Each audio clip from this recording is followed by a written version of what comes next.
பறவைகளோட சத்தத்தை கேட்டா மனசுக்கு ரொம்ப இதமா இருக்கு, இனிமையா இருக்கு, ரொம்ப அமைதியா நிம்மதியா ஃபீல் ஆகுது அப்படின்னு நாம எல்லாருமே யோசிப்போம். இதுக்கு காரணம் என்ன அப்படின்னா, சும்மா நமக்கு பிடிக்கும் அப்படின்றதுக்காக இல்ல. அதையும் தாண்டி ஒரு முக்கியமான காரணம் இருக்கு. என்னன்னா, ஆரம்ப காலத்துல மனிதர்கள் காட்டுல வாழும்போது அவங்க பாதுகாப்பா இருக்கிறாங்க அப்படின்றதையே இந்த பறவைகளுடைய சத்தத்தை வச்சுதான் உணர்ந்து கொள்வாங்களாம்.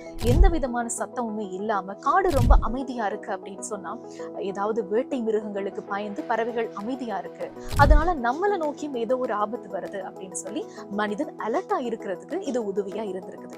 அது நேரம் பறவைகள் பாடிட்டு சத்தம் போட்டுட்டு இதமான சத்தம் கேட்டுட்டு இருக்கு அப்படின்னு சொன்னா நம்ம ரொம்ப பாதுகாப்பான இடத்துல இருக்கோம், நம்ம பாதுகாப்பா இருப்போம் அப்படின்றத மனிதன் உணர்ந்து கொள்ளக்கூடியதாக இருந்திருக்கு. அந்த எவால்யூஷன் தான் இப்ப நமக்கு அதே மாதிரி பறவைகளோட சத்தத்தை கேட்கும் போது மனசுக்கு ரொம்ப இதமா இருக்கு. அதே நேரம் நிறைய பறவைகள்லாம் ரொம்ப சத்தமா கீச்சிட்டு கொண்டு இருக்கும் போது நமக்கு ஒரு மாதிரி ஸ்ட்ரெஸ் ஆகுற மாதிரி இருக்கும். அதுக்கு காரணம் என்ன அப்படின்னா, பறவைகள் அப்படி கத்துறதுக்கு காரணம் அவங்களுக்கு ஏதோ ஆபத்து வருது அப்படின்னு அவங்க உணர்ந்து கொள்றாங்க.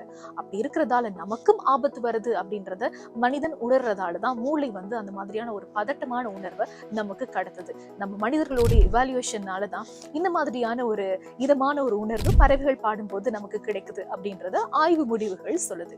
இந்த மாதிரி பறவைகளோட சத்தம், நீர்வீழ்ச்சி சத்தம், மழையோட சத்தம் இதெல்லாம் கேட்டுட்டு இருக்கும்போது இதமா நிம்மதியா தூங்கலாம் அப்படின்னு நம்ம எல்லாம் ஃபீல் பண்ணுவோம். இந்த மாதிரி உங்களுக்கு எந்த சத்தம் அந்த மாதிரி மனசுக்கு இதமா இருக்கும் அப்படின்றத கமெண்ட்ல சொல்லுங்க.